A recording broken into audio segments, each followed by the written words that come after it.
ॐ नमः वीरसागरेभ्यः। ॐ नमः वीरसागरेभ्यः।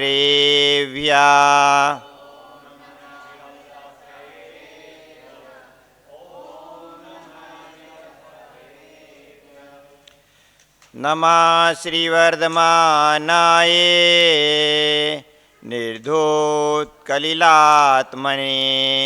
सालोकानां त्रिलोकानां यद्विद्यादर्पणायते यद्विद्यादर्पणायते।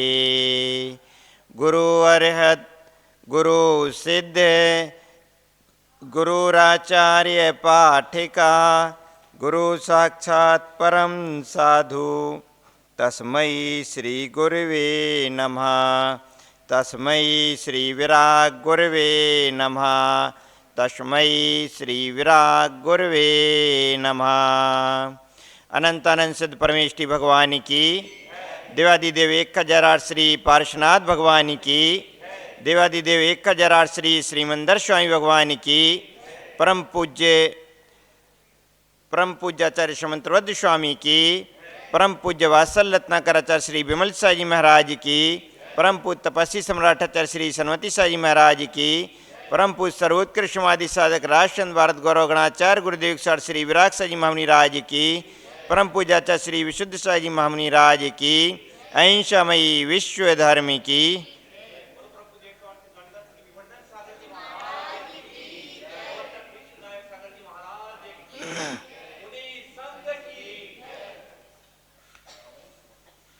भवंदु, वीर प्रभु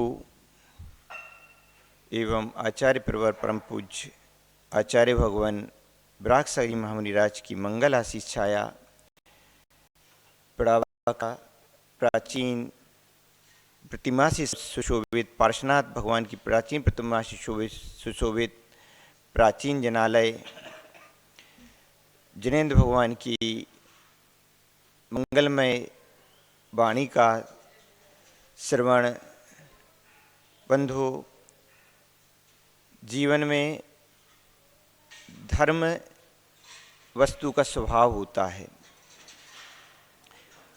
प्रत्येक वस्तु का अपना अपना स्वभाव होता है। कोई भी वस्तु स्वभाव को छोड़ करके नहीं रहती है। जीव द्रव्य है, उसका चेतनता, अनंत सुख, अनंत ज्ञान, अनंत वीर, यह उसका गुण है। पौद्गलिक वस्तुओं में घी का स्वभाव चिकनापन होता है, जल का स्वभाव शीतलता है, मिर्ची का स्वभाव चरपरापन है, आंवली का स्वभाव कषायलापन है। इस प्रकार से प्रत्येक वस्तु का अपना अपना स्वभाव होता है। वस्तु अपने स्वभाव धर्म में रहती है तो वह अपने स्वभाव में रहती है, और जब वह अपने धर्म को छोड़ देती है तो उसका स्वभाव भी छूट जाता है। जल का स्वभाव शीतलता है। जब जल के लिए अग्नि का संयोग प्राप्त होता है तो अग्नि का संयोग प्राप्त होने से उसकी शीतलता चली जाती है और उसमें गर्माहट आ जाती है। इसी प्रकार से यह संसारी प्राणी होता है कि संसारी प्राणी का स्वभाव चेतनता है। अनंत ज्ञान, अनंत दर्शन, अनंत सुख, अनंत वीर, यह उसका स्वभाव है। लेकिन अनादि काल से निरंतर परद्रव्यों के सहयोग के कारण से यह जीव अपनी स्वभाव परिणति को भूल जाता है और विभाव रूप परिणति राग देश में वह लिप्त हो जाता है। इसी राग देश के कारण से ही वह अपने धर्म को भूल करके और अन्य प्रकृतियों में, अन्य परिणतियों में लीन हो जाता है। आचार्य भगवान कहते हैं कि जब तक यह जीव परद्रव्यों से हट करके अपने स्वभाव की ओर आने का प्रयास नहीं करेगा, तब तक वह पर द्रव्यों के प्रति ही आसक्त रहेगा और स्वभाव को भूला रहेगा। इस कारण से आचार्य हुन कहते हैं कि अपने निज स्वभाव की ओर आने का प्रयास करना चाहिए, निज स्वभाव की ओर अपनी आत्मा में डुबकी लगाने का प्रयास करना चाहिए। एक बूढ़ी अम्मा थी। बूढ़ी अम्मा वस्त्रों को सी रही थी और वस्त्रों को सीते सीते उसकी सुई जो थी जिससे वह वस्त्र को सी रही थी, वह सुई उसकी गिर जाती है। वह सुई गिर जाती है। शाम का समय था तो सुई गिर जाती है। वह सुई को खोजती है, धीरे धीरे अंधेरा होने लगता है, सुई उसको नहीं मिलती है। एक राहगीर वहाँ से निकलता है। राहगीर बुढ़िया से पूछता है, अम्मा से पूछता है, अम्मा क्या कर रही हो? अम्मा कहती है कि मैं सुई गुम हो गई है, सुई को खोज रही हूँ। तो वह राहगीर बोलता है, अम्मा आप अंधेरे में सुई को खोज रही हो, अंधेरे में सुई कैसे मिलेगी? प्रकाश में सुई को खोजो। वह राहगीर चला जाता है। राहगीर बाद में कुछ समय पश्चात जब लौट कर के आता है तो वह देखता है कि अम्मा तो जिस स्थान पर थी उससे काफ़ी आगे निकल कर के अन्य स्थान पर आ गई है और वहाँ पर भी वह कुछ खोज रही है। तो वह पूछता है, अम्मा क्या खोज रही हो? तो वह अम्मा बोलती है कि सुई खोज रही हूँ। तो वह राहगीर पूछता है, अम्मा वह सुई आपकी गिरी कहाँ पर थी? तो वह बतलाती है कि जहाँ पर आप पहले वहाँ पर हमारे लिए मिले थे वहाँ पर मिली थी। तो फिर आप सुई को यहाँ पर क्यों खोज रही हो? तो अम्मा बोलती है कि आप ही ने तो कहा था कि सुई को प्रकाश में खोजो, तो यहाँ पर प्रकाश था, इस कारण से हम यहाँ पर सुई को खोजने के लिए आ गए। तो यह राहगीर कहता है, हमने प्रकाश में तो खोजने के लिए कहा, लेकिन जहाँ पर सुई गिरी थी वहाँ पर प्रकाश करके खोजो तो वहाँ पर आपके लिए सुई मिल जाएगी। जहाँ पर सुई गिरी ही नहीं है वहाँ पर आप प्रकाश में यदि सुई को खोजोगे तो वहाँ पर आपको सुई की प्राप्ति कैसे होगी? इसी प्रकार से बंधुओं, जहाँ पर धर्म है वहाँ पर यदि हम धर्म को खोजने को प्रयास करेंगे तो वहाँ पर हमारे लिए उस धर्म की प्राप्ति होगी। जो वस्तु का स्वभाव को ही उसका धर्म होता है। वस्तु स्वभावो धम्मो, वस्तु का स्वभाव ही उसका धर्म होता है। तो जो हमारा स्वभाव है, वास्तविक स्वभाव है, उस वास्तविक स्वभाव को में हम जाने का प्रयास करेंगे तो उस धर्म को हम प्राप्त हो सकेंगे। लेकिन हम अपने वास्तविक स्वभाव को जानेंगे ही नहीं, उसको समझने का ही प्रयास नहीं करेंगे और जो अपने वास्तविक स्वभाव के अतिरिक्त जो हमारा स्वभाव नहीं है वहाँ पर हम अपने स्वभाव को खोजने का प्रयास करेंगे। हम वहाँ पर जो सुख होता है उस सुख को पर वस्तुओं में खोजने का प्रयास करेंगे तो हमारे लिए वहाँ पर सुख की प्राप्ति कैसे हो पाएगी? जिस प्रकार से बुढ़िया के लिए, अम्मा के लिए जहाँ सुई गिरी है वहाँ पर सुई खोजती तो वहाँ पर सुख की प्राप्ति होती, वहाँ पर सुई की प्राप्ति होती। इसी प्रकार से जहाँ पर सुख है वहाँ यदि हम सुख को खोजने का प्रयास करें तो वहाँ पर सुख की प्राप्ति होगी। लेकिन जहाँ सुख है ही नहीं, हम राग द्वेष परिणतियों में सुख खोजते हैं, हम पर द्रव्यों में सुख खोजते हैं, पर वस्तुओं में सुख खोजते हैं, हम घर में सुख खोजते हैं, हम कूलर में ठंड गर्मी की ऋतु आ गई तो कूलर में सुख खोजते हैं, कूलर बाहर निकाल लेते हैं, कूलर जो पैक रखा हुआ था अभी ठंड में उसको बाहर निकाल लेते हैं, हम उसमें सुख खोजते हैं। ठंड की ऋतु आती है तो हम हीटर आदि को निकाल लेते हैं, उसमें सुख खोजते हैं। हम खाने पीने की वस्तुओं में सुख को खोजते हैं। गुलाब जामुन में सुख दिखता है, किसी को कचौड़ी पकौड़ी में सुख दिखता है, किसी को अन्न मिष्ठान में सुख दिखता है। तो इस प्रकार की अपनी जिस वस्तु में सुख फील होता है वह उस वस्तु में सुख मान लेता है।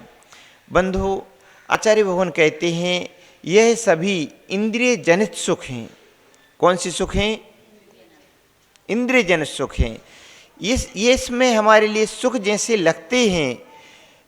जो हमारा बेटा होता है, पोता होता है, पोती होती है, इनके पास में ये हमारे पास आकर के बैठ जाते हैं तो हमें उनको देख करके अच्छा लगता है, अच्छा महसूस होता है। वह अपनी तोतली भाषा में बात करता है तो अपने लिए खुशी मिलती है, आनंद आता है। किसी प्रकार से तोतली भाषा में बात करता रहे, हम उसको देखते रहें और उसको अपनी गोद में लिए रहें, तो इससे सुख महसूस होता है। आचार्य भगवान कहते हैं सब क्या है? यही सब इंद्रिय जनित सुख हैं। यही सब राग और देश की परिणति है। जो यह राग देश की परिणति हमारे लिए परद्रव्यों में आसक्त करती है और यही परद्रव्य हमारे लिए संसार में भ्रमण के हेतु बन जाते हैं। बंधु, आचार्य भगवान कहते हैं यह अपना स्वभाव नहीं है, यह हमारा धर्म नहीं है। हमारा धर्म तो, आचार्य भगवान कहते हैं, अपना आत्मस्वरूप है। आत्मस्वरूप के अंदर हम जितना जितना आएंगे, आत्मस्वरूप में जितना जितना हम स्वयं को खोज करने का प्रयास करेंगे तो उतना उतना हमारे लिए आनंद की प्राप्ति होगी, सुख की प्राप्ति होगी। और जो सुख की प्राप्ति अपने आत्मस्वरूप में लीन होने से होगी, वह जितना जितना उसके अंदर जाएंगे उतनी उतनी सुख की वृद्धि होगी। लेकिन परद्रव्यों में हम एक सीमा तक तो सुख की प्राप्ति होगी, लेकिन उसके पश्चात उसमें सुख की प्राप्ति नहीं होगी। जब जो वस्तु आपके लिए अच्छी लगती है, पाठशाला वाली आंटी, कौन सी वस्तु आपको अच्छी लगती है? नहीं लगती? अरे कुछ तो लगती है। अरे तो एक वस्तु तो बतला दो कौन सी अच्छी लगती है। अच्छा ठीक है, चलो आप नहीं बतला रहे तो हम बतला ही दे रहे हैं। गुलाब जामुन अच्छी लगती हैं, ठीक है ना, अच्छी लगती हैं। मीठा पड़ावा वालों को बहुत पसंद है। अब अरे अब तो मन की बात कह दी। वो बोल रहे कि उससे जो ज़्यादा पसंद हम लोगों को तो दाल बाफला पसंद है। चलो ठीक, राजस्थान की विशेष पहचान, विशेष पसंद दाल बाटी।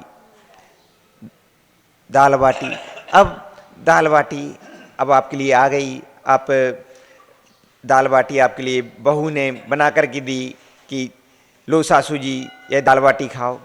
ठीक है, अब सासू जी कहती आज तो आनंद आ गया। अब सासू जी ने दाल बाटी लेना प्रारंभ किया।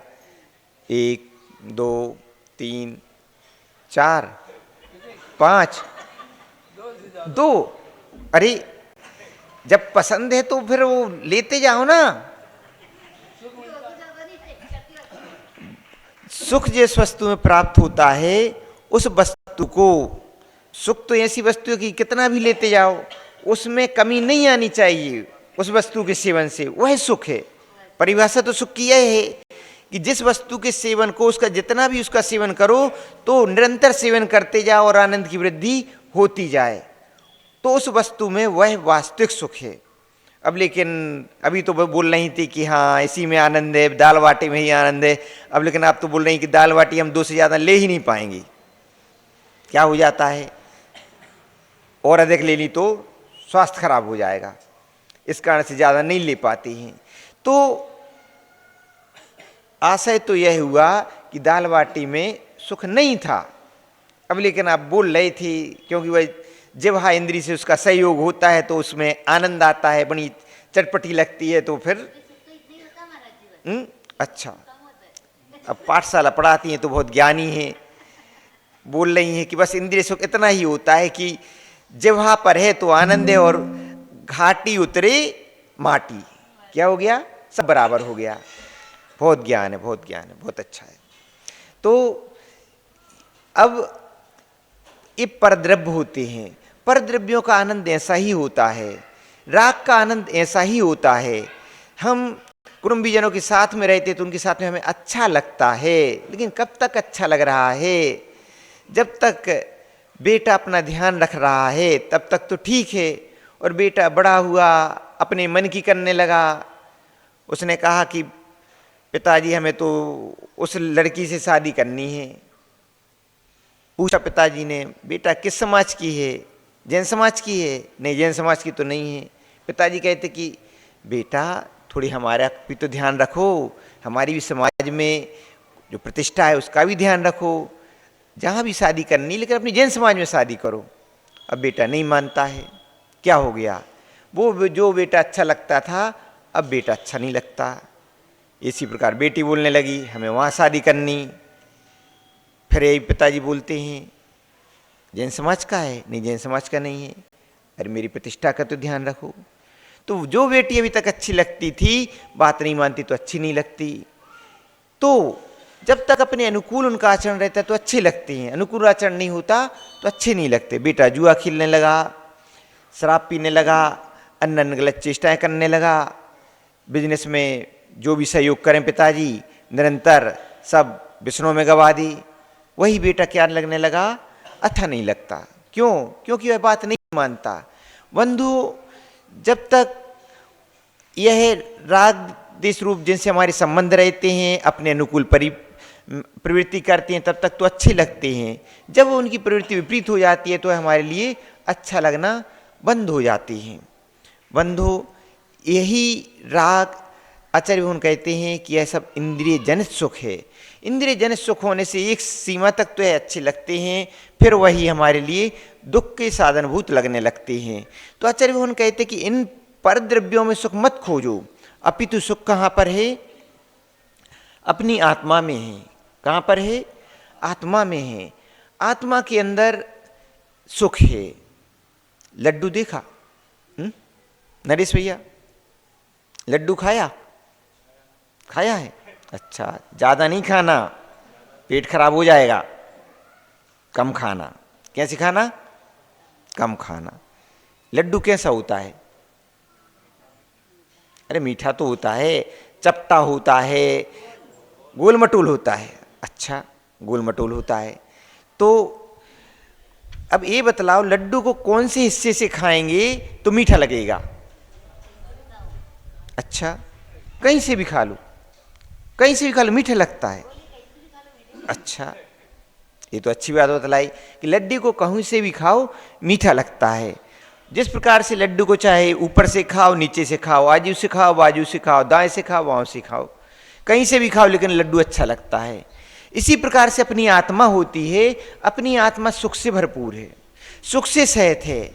उस आत्मा में थोड़ा भी जाओगे, थोड़ा भी उसमें उतरने का प्रयास करोगे तो आनंद की अनुभूति होगी, आनंद का उसके लिए अपना अनुभव होगा। लेकिन आत्मा में उतरने का प्रयास करो।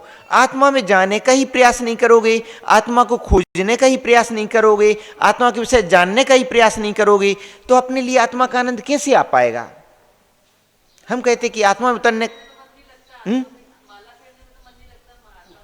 अच्छा, आंटी बोल रही कि माला फिरने में तो मन नहीं लगता, आत्मा में कैसे उतरें? अच्छा, तो उसके लिए उसका भी उपाय है। उसका उपाय ये है कि अब पहले आत्मा में मन नहीं लगता तो आत्मा में जाने के रास्ते पर जाओ। और आत्मा में जाने का रास्ता क्या है? आत्मा में जाने का रास्ता है धर्म को जानने का प्रयास करो। जो जिनेंद्र भगवान ने धर्म बतलाया है उसमें बढ़ने का प्रयास करो। जैसे जैसे हम जिनेंद्र भगवान द्वारा बतलाए गए धर्म के मार्ग पर बढ़ते जाएंगे, वैसे वैसे फिर हम धीरे धीरे उस ओर भी, आत्मा की ओर भी पहुंच जाएंगे।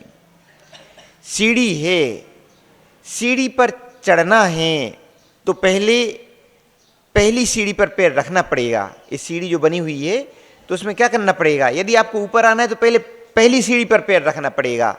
आप सोचोगे कि बिना पहली सीढ़ी पर पैर रखे, दूसरी सीढ़ी पर पैर रखे हम सबसे लास्ट वाली सीढ़ी पर आ जाएं तो आ जाएंगे क्या? नहीं आ पाएंगे।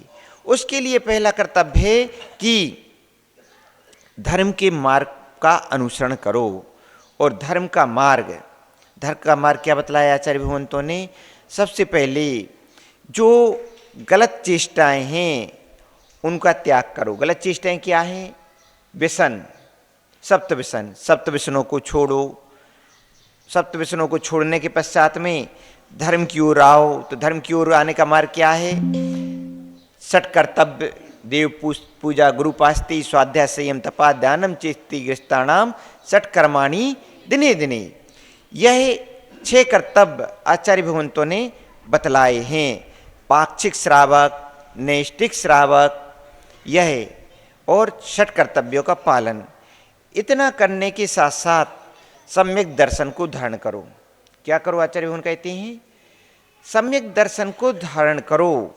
उस सम्यक दर्शन के बिना हम धर्म करते रहें, लेकिन धर्म की हमारे लिए यथारूप प्राप्ति नहीं हो पाएगी सम्यक दर्शन के बिना। पिछले दिनों से अभी सम्यक दर्शन का विवरण चल रहा है, तो आप सब जानते ही होंगे। सम्यक दर्शन, यहाँ आचार्य भगवान 37वें नंबर की गाथा में यही बतला रहे हैं कि सम्यक दर्शन की महिमा, सम्यक दृष्टि की विशेषता। वहाँ आचार्य भगवान कहते हैं अष्टगुण पुष्टि तुष्टा, दृष्टि विशिष्टा, प्रकृष्ट शोभा जुष्टा, अम्राप्सरसां परिषदि, चिरम रमन्ते जिनेन्द्र भक्ता स्वर्गे। जिनेन्द्र भक्त स्वर्ग में कैसा? दृष्टि विशिष्टा अर्थात सम्यक दृष्टि जीव जो सम्यक दर्शन से सहित होता है, ऐसा सम्यक दर्शन से सहित जीव स्वर्गों में उत्पन्न होता है। और स्वर्गों में किस प्रकार से? अष्टगुण पुष्टि तुष्टा, अष्टगुण 8 गुणों से सहित होता है। वे 8 गुण कौन से होते हैं? अणिमा आदि रिद्धियां होती हैं। कौन सी रिद्धि? अणिमा आदि रिद्धियां। और अणिमा आदि रिद्धियां, अणिमा, महिमा, लघिमा, प्राकाम, प्राप्ति, ईशित्व, वशित्व, कामरूपित्व, ये अणिमा आदि 8 रिद्धियां होती हैं। अणिमा रिद्धि जिसके प्रभाव से क्या हो जाता है? देव बड़े से बड़ा शरीर भी कैसा कर लेते हैं? छोटा कर लेते हैं, अनुरूप कर लेते हैं। यह अणिमा रिद्धि होती है। यह किसका प्रभाव है? अणिमा रिद्धि का प्रभाव। और महिमा रिद्धि क्या होती है? इस महिमा रिद्धि के प्रभाव से छोटा अनुरूप शरीर भी कैसा हो जाता है? मेरु प्रमाण हो जाता है, मेरु के बराबर हो जाता है। जो देवों के शरीर होते हैं, देवों के शरीर ऊपर के जो देव होते, नीचे के जो देव होते हैं, उनके शरीर कैसे होते हैं? बड़े होते हैं। लेकिन जितने ऊपर के देव होते हैं, उनके शरीर कैसे हो जाते हैं? छोटे हो जाते हैं। तो इस प्रकार से छोटा भी शरीर होता है, लेकिन उनकी रिद्धियों में इतनी ताकत होती है महिमा रिद्धि में कि वह बड़े से बड़ा शरीर बना सकते हैं। यह महिमा रिद्धि होती है। लघिमा अर्थात जिस रिद्धि के प्रभाव से मेरु जैसे भारी शरीर को भी वायु से अधिक हल्का अथवा इतना अधिक हल्का किया जा सके कि वह मकड़ी जाले के तंतुओं पर भी निर्बाध रूप से गति कर सके। मकड़ी का जो जाला होता है उससे अपने शरीर को इतना हल्का बना लेते हैं कि उस मकड़ी के जाले पर भी चल सकते हैं। यह लघिमा रिद्धि होती है। और प्राकाम्य रिद्धि अर्थात जिसके प्रभाव से जल में गमन करने की, पृथ्वी पर गमन करने की आदि शक्ति प्राप्त होती है। पृथ्वी की गमन की तरह ही जल पर गमन करने की जो शक्ति आ जाती है वह क्या होती है? वह प्राकाम्य शक्ति है। प्राप्ति जिससे कि मेरु पर्वत आदि के शिखरों को, चंद्रमा और सूर्य के बिंबों को हाथ की उंगलियों से स्पर्श किया जा सके, वह कौन सी रिद्धि होती है? प्राप्ति रिद्धि। जब विष्णु कुमार मुनि थे और विष्णु कुमार मुनि के लिए जब छुल्लक जी ने जाकर के बतलाया कि आपके लिए रिद्धि की प्राप्ति, विक्रिया रिद्धि की प्राप्ति हुई है, तो उन्होंने जब अपना हाथ ऊपर किया तो हाथ कहाँ तक पहुँच गया? मेरु पर्वत तक पहुँच गया। तो विक्रिया रिद्धि में प्राप्ति रिद्धि होती है कि जिसके कारण से क्या होता है? अपने हाथ से सूर्य को भी स्पर्श कर सकते हैं, चंद्रबिंब को भी स्पर्श कर सकते हैं, मेरु पर्वत आदि को भी स्पर्श कर लेते हैं। ईशत्व रिद्धि, ईशत्व गुण, जिसके प्रभाव से यह सभी संसारी जीवों में, ग्राम नगरवासियों में अथवा संपूर्ण प्राणियों में अपनी प्रभुता प्रकट होती है, ईशत्व गुण है। वसित्व गुण, जिसके प्रभाव से दूसरों को वश में किया जा सके, वह वसित्व गुण है। कामरूपित्व गुण, जिसके द्वारा इच्छित रूप को धारण किया जा सके, वह कामरूपित्व गुण है। तो आचार्य भगवान बतला रहे हैं कि इन सम्यक दर्शन के प्रभाव से इन अणिमा आदि रिद्धियों को यह जीव प्राप्त कर लेता है। यह सम्यक दर्शन की विशेषता होती है। बंधु, मिथ्या दृष्टि जीव भी इनको प्राप्त कर लेता है। अणिमा आदि रिद्धियों को मिथ्या दृष्टि जीव भी प्राप्त करता है, लेकिन सम्यक दृष्टि और मिथ्या दृष्टि दोनों में एक अंतर है। क्या अंतर है? सम्यक दृष्टि के द्वारा जो किया गया, जो उसकी सम्यक दर्शन होता है, वह सम्यक दर्शन उसके लिए परंपरा से निर्वाण का कारण होता है, परंपरा से उसके लिए सिद्धि प्रदान करने वाला होता है। लेकिन जो मिथ्या दृष्टि होता है, मिथ्या दृष्टि देव के पास भी सभी यह रिद्धियां होती हैं, लेकिन उसकी रिद्धियां सिद्धियां उसके लिए अंत में जाकर के संसार भ्रमण का ही हेतु होती हैं। कुछ समय तक हो सकता है, कुछ भावों तक उसके लिए इस प्रकार की अनुकूलताएं प्राप्त होती रहें, लेकिन अंत में जाकर के उसका संसार भ्रमण ही होगा। अंत में उसके लिए त्रेंच नरक आदि पर्यायों की प्राप्ति होगी। इस कारण से सम्यक दृष्टि के द्वारा सम्यक दर्शन जो उपलब्धियां कराता है, वह उपलब्धि हमारे लिए संसार नाश का हेतु होती हैं, और मिथ्या दृष्टि की उपलब्धियां संसार भ्रमण का ही हेतु होती हैं। इस प्रकार से जानना चाहिए बंधु। तो सम्यक दर्शन जहाँ होता है, वहाँ उपलब्धियाँ होती हैं। सम्यक दर्शन के हेतु चारों गतियों में अलग अलग हेतु बतलाए गए, और वह हेतु नरक गति में जो नरक गति के जीव होते हैं, तो नरक गति में भी जो मिथ्या दृष्टि जीव हैं, वह सम्यक दर्शन प्राप्त कर सकते हैं। चारों गतियों के जीव सम्यक दर्शन प्राप्त कर सकते हैं। उसमें जो नरक गति के जीव होते हैं, नरक गति के जीव भी सम्यक दर्शन प्राप्त कर सकते हैं। तो प्रथम 3 नरकों के जो नारकी जीव होते हैं, उन नारकी जीवों में सम्यक की उत्पत्ति के जो प्रमुख बाह्य निमित्त बतलाए गए हैं, तो बाह्य निमित्तों में प्रथम 3 नरकों में 3 हेतु बतलाए गए: धर्म श्रवण, जाति स्मरण और वेदना अनुभव। नरकों में वेदना के अनुभव के द्वारा इतनी वेदना होती है, इतनी वेदना नारकी जीवों को होती है कि उस वेदना के कारण से अनेक नारकी जीव ऐसे होते हैं कि उस वेदना के कारण से उनको सम्यक दर्शन की प्राप्ति हो जाती है। वेदना अनुभव के कारण से वह अपने अवधि ज्ञान आदि के द्वारा यह अथवा वेदना अनुभव से वेदना को अनुभव करते हुए उनके लिए जाति स्मरण आदि के द्वारा पूर्व में जो उन्होंने उपदेश ग्रहण किया था, उपदेश सुना था, पूर्व में यहाँ पर मध्यलोक में रहते हुए मुनिजनों का उपदेश सुना था, शास्त्रों का उपदेश सुना था, अथवा जिनेन्द्र भगवान का उपदेश सुना था, तो उस उपदेश को स्मरण करके वह विचार करते हैं कि पूर्व में इस प्रकार का जिनेन्द्र भगवान का हमने उपदेश सुना था, लेकिन उस उपदेश को हमने आत्मसात नहीं किया था, ग्रहण नहीं किया था।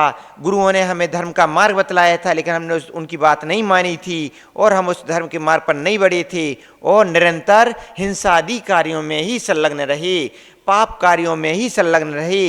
इस कारण से हमारे लिए नरक गति की प्राप्ति हुई। तो इस प्रकार से जाति स्मरण से, वेदना अनुभव से अथवा धर्म श्रवण से भी उनके लिए सम्यक दर्शन की प्राप्ति होती है 3 नरकों में। प्रथम 3 नरकों तक देवगति के देव भी जा सकते हैं। तो देव जो कि पूर्व में किसी प्राणियों के संबंधी रहे हैं और उन देवों को अवधि ज्ञान के माध्यम से जान लेते हैं कि हमारा जो यह संबंधी था, पूर्व में जो हमारा मित्र था, पूर्व में हमारा कोई कुटुंबी था, तो यह अभी नरक गति में हैं।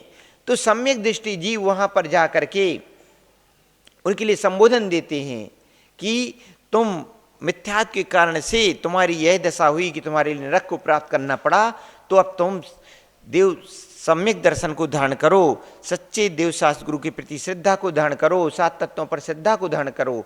इस प्रकार का उपदेश देते हैं और उसके उपदेश को सुनकर के वह सम्यक दर्शन को धारण कर लेते हैं और वह सम्यक दृष्टि हो जाती हैं।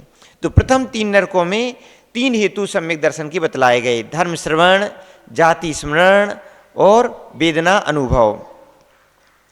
अंतिम 4 नरकों के नारकी जीव भी सम्यक दर्शन को प्राप्त कर सकते हैं, चौथे नरक, 5वें नरक, 6वें नरक और 7वें नरक। वहाँ के जीव जाति स्मरण और वेदना अनुभव 2 ही उनके लिए माध्यम रहते हैं। जो धर्म श्रवण का माध्यम था उनके लिए चौथे नरक से फिर नहीं मिल पाता, क्योंकि तीसरे नरक के नीचे देव नहीं जाती हैं, तो इस कारण से वहाँ पर उनके लिए धर्म श्रवण की प्राप्ति नहीं हो पाती है। त्रिंच गति और मनुष्य गति के जीवों में 3 हेतु बतलाए गए। त्रिंच गति में और मनुष्य गति में जिनबिंब दर्शन, धर्म श्रवण और जाति स्मरण, 3 प्रकार के कारण यहाँ पर बतलाए गए। जिनबिंब दर्शन, जिनबिंब दर्शन भी सम्यक दर्शन का एक बहुत बड़ा हेतु होता है। जिनेंद्र भगवान के दर्शन करने मात्र से भी सम्यक दर्शन की प्राप्ति होती है, लेकिन जिनेंद्र भगवान के दर्शन मनोयोग पूर्वक किए जाएं, मन लगा करके किए जाएं, तब वह उपलब्धि होती है। दर्शनम देव देवस्य दर्शनम पापनाशनम, दर्शनम स्वर्ग सोपानम, दर्शनम मोक्ष साधनम। दर्शनम देव देवस्य दर्शनम पापनाशनम, भगवान का दर्शन से जब पापों का नाश होता है। दर्शनम स्वर्ग सोपानम, दर्शन जिनेंद्र भगवान के दर्शन स्वर्ग का सोपान है। और दर्शनम मोक्ष साधनम, दर्शन मोक्ष का साधन है। मोक्ष का भी साधन जब जिनेंद्र भगवान का दर्शन है तो उस जिनेंद्र भगवान के दर्शन से सम्यक दर्शन की भी प्राप्ति होती है। लेकिन जिनेंद्र भगवान का दर्शन मनोयोग पूर्वक किया जाए, वचन योग पूर्वक किया जाए, तीनों योगों की एकाग्रता पूर्वक दर्शन किया जाए, तब यह उपलब्धियां होती हैं। मात्र जिनेंद्र भगवान के दर्शन को मात्र माँ ने कहा है इस कारण से भगवान के दर्शन कर रहे हैं, पिताजी ने कहा इस कारण से दर्शन कर रहे हैं, समाज वाले क्या कहेंगे, कोई क्या कहेगा कि ये दर्शन ही नहीं करते हैं, मंदिर नहीं जाते हैं, तो इस कारण से दर्शन कर यदि मात्र दर्शन कर रहे हैं तो उससे अपने लिए सम्यक दर्शन की प्राप्ति। जब जहाँ पर मनोयोग पूर्वक भगवान के दर्शन किए जाते तो जिनेंद्र भगवान के दर्शन करने मात्र से ही हमारे लिए उस सम्यक दर्शन की प्राप्ति होती है। और धर्म श्रवण अनेक माध्यम मनुष्य गति में, त्रिंच गति में भी मिलते हैं, मनुष्य गति में मिलते हैं। मनुष्य गति में तो यहाँ पर निरंतर आजकल तो मंदिरों में जाते हैं तो महाराज रहते तो महाराज उपदेश देते हैं, माता जी, एलक जी, छुल्लक जी जो रहते हैं वह उपदेश देते हैं, अथवा कोई पंडित जी होते हैं वह उपदेश देते हैं। महाराज जी नहीं हो, माता जी नहीं हो, पंडित जी भी ना हो, तो अपने समाज में जो भी सामान्य श्रावक भी रहते हैं वह सामान्य श्रावक जन भी प्रत्येक नगर में क्या होती हैं, वचनकाएँ होती हैं। वचनकाओं में सुबह भी स्वाध्याय होता है, शाम को भी स्वाध्याय होता है। अभी हम नलखेड़ा में तो नलखेड़ा में भी चातुर्मास में हमारे तो प्रवचन होते थे, तो होते ही थे। रात्रि में वहाँ पर श्रावक जन थे, एक राजेश जी थे वह करते थे, एक मांगी लाल जी वकील साहब थे वह करते थे, वह अलग मंदिर में करते थे, राजेश जी अलग मंदिर में करते थे। तो इस प्रकार की वचन का, इसी प्रकार से सुसनेर में भी थे तो सुसनेर में भी इस प्रकार की पंडित जी, वहाँ मुकेश पंडित जी हैं और भी अन्य श्रावक सृष्टिगण हैं, वही भी इस प्रकार की वचनकाएँ अर्थात शास्त्र का स्वाध्याय आदि करते हैं। तो इस प्रकार का स्वाध्याय, जिनवाणी का स्वाध्याय भी क्या होता है, माध्यम बनता है सम्यक दर्शन में। और इसके साथ में अगला हेतु बतलाया गया कि धर्म श्रवण और जाति स्मरण। जाति स्मरण भी क्या बनता है? जाति स्मरण भी सम्यक दर्शन में एक हेतु बनता है। जाति स्मरण के माध्यम से भी अनेक बार किसी के लिए पूर्व भाव का स्मरण हो जाता है। पूर्व भाव का स्मरण के कारण से उसके लिए अपने धर्म का ज्ञान होता है। भामंडल का जीव जब जा रहा था, कहाँ जा रहा था? सीता के पास जा रहा था। सीता का चित्र किसने दिखलाया था उसके लिए? नारद ने दिखलाया था।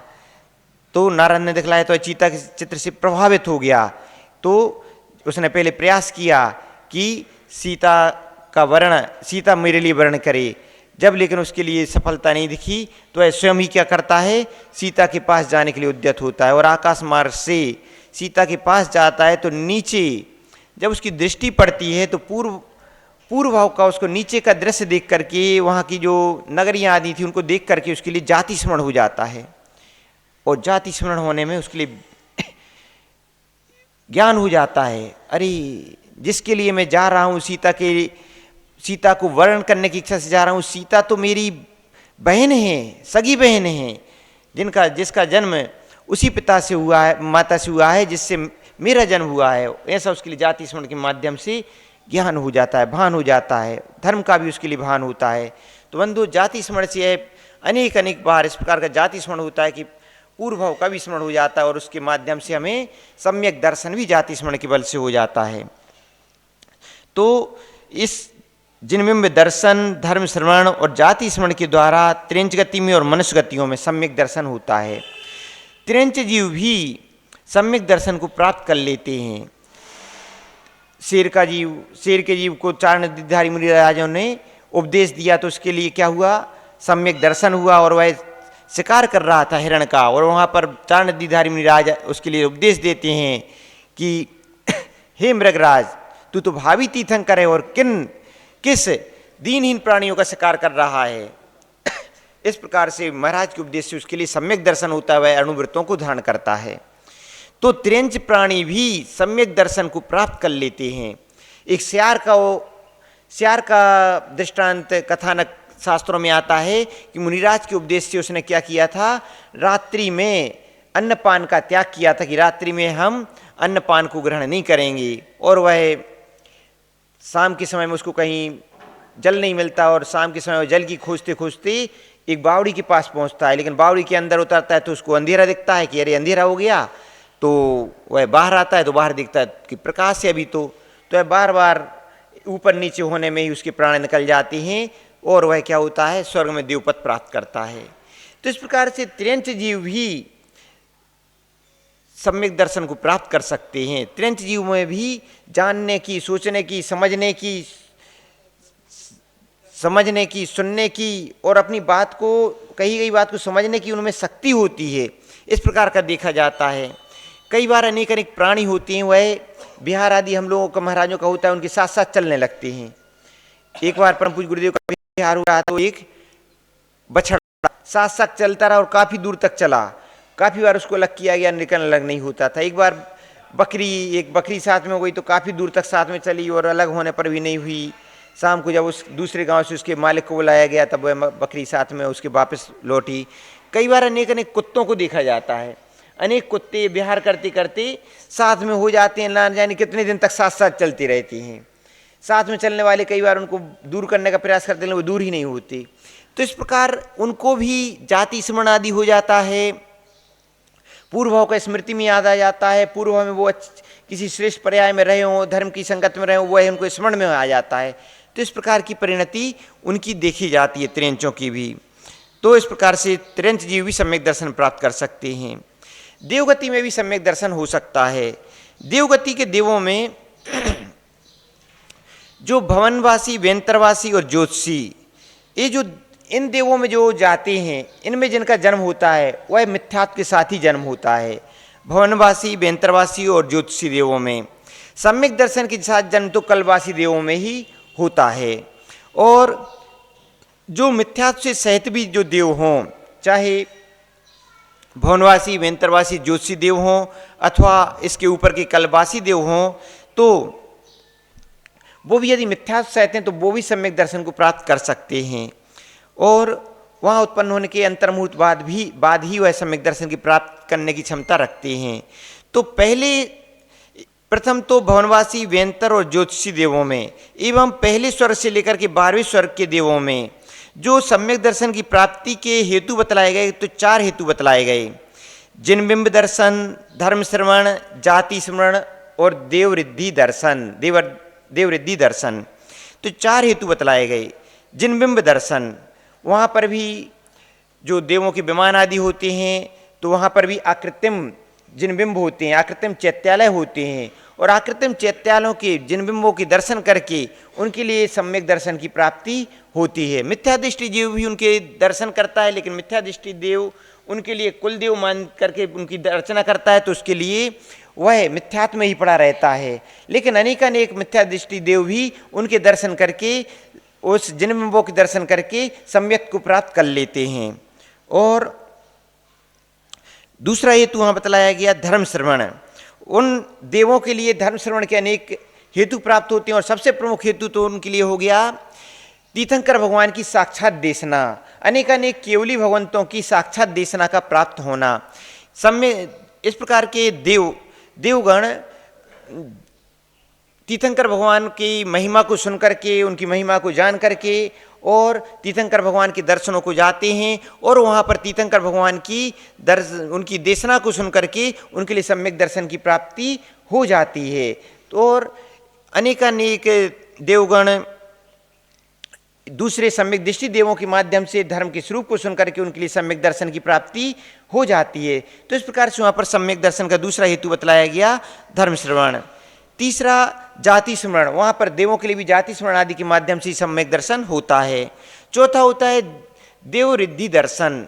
देवऋद्धि दर्शन, जो छोटे देव होते हैं, छोटे देव बड़े देवों की जो रिद्धियाँ होती हैं, स्वधर्म इंद्र आदि की जो विशेष रिद्धि होती हैं, विशेष उसका जो पुण्य के कारण से जो विशेष रिद्धियाँ होती हैं, विशेष उसका जो वैभव होता है, उसको देख करके जो छोटे देव होते हैं, वाहन आदि के जाति के देव होते हैं, अभियोग आदि जाति के देव होते हैं, और भी जो स्वधर्म इंद्र आदि से नीचे के जो देव होते हैं, वे सभी स्वधर्म इंद्र का वैभव देख करके जो अनेक पंचकल्याणकों में बहुत वैभव के साथ जाता है और भगवान का जो पंचकल्याणक को मनाता है, गर्भ कल्याणक, जन्म कल्याणक और दीक्षा कल्याणक, केवल ज्ञान कल्याणक, निर्वाण कल्याणक को जो मनाता है, तो उसके दर्शनों को, उसकी रिद्धि को देख करके, स्वधर्म की रिद्धि को देख करके, अन्य बड़े बड़े देवों की रिद्धियों को देख करके छोटे देव प्रभावित होते हैं, और उनको देख करके भी उनको सम्यक दर्शन की प्राप्ति हो जाती है कि यह उपलब्धि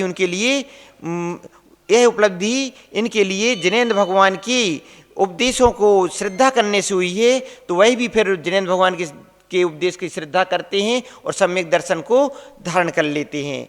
अनेक मिथ्या दृष्टि देव अपनी रिद्धियों को देख करके, क्या ये सब रिद्धियाँ आदि जिनेंद्र भगवान के उपदेश के कारण से प्राप्त हुई हैं, लेकिन हमने उन जिनेंद्र भगवान के उपदेश पर श्रद्धा नहीं की, और फिर वह उन जिनेंद्र भगवान के उपदेश पर श्रद्धा करके वह क्या करते हैं कि उन सम्यक दर्शन को प्राप्त कर लेते हैं। अनेक जीव ऐसे भी होते हैं कि वह उपदेश तो सुनते हैं लेकिन सम्यक दर्शन को प्राप्त नहीं कर पाते, लेकिन धार्मिक क्रियाएं करने से वह देव आदि को गति को तो प्राप्त कर लेते हैं, लेकिन वह देव आदि गति को प्राप्त करने के पश्चात में जब उनके लिए भान होता है कि यह जो हमें उपलब्धियाँ हुई हैं, जो हमें जो अणिमा आदि रिद्धियों की प्राप्ति हुई है, यह सब जिनेंद्र भगवान द्वारा बतलाए गए मार्ग का अनुष्ठान करने से, उस मार्ग की आराधना करने से हुई है, लेकिन हमने अभी तक उस जिनेंद्र भगवान पर श्रद्धा नहीं की। तो ऐसी अपनी रिद्धियों को देख करके, जान करके वह श्रद्धा करके जिनेंद्र भगवान पर श्रद्धा करके सम्यक दर्शन को प्राप्त कर लेते हैं।